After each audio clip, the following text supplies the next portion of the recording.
এটা হলো captain Hulk, Bangladesh আর্মির একজন সৈনিক। বাংলাদেশের ঘন জঙ্গল, মাতৃ কাঁপছে, কারো আসার শব্দ। গরিলা তুই এখানে কি জন্য?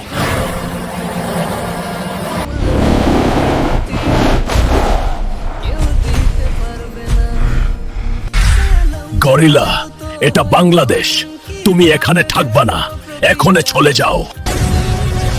না, আমি এই দেশেই থাকবো।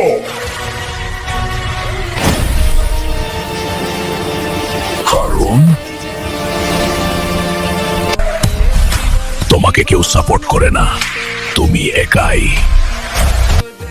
বন্ধুরা, হাল্ককে সাপোর্ট করো। বাংলাদেশকে বাঁচাতে আমাদের একসাথে থাকতে হবে। বন্ধুরা, বাংলাদেশকে বাঁচাতে আমাকে সাপোর্ট করো, প্লিজ প্লিজ। আমরা তোমার সাথে আছে। আমি আরেকদিন আসব। যদি সেই দিন তোমার সাপোর্ট কম হয়, আমি আর ফিরে যাব না। Hulk, Hulk, Hulk.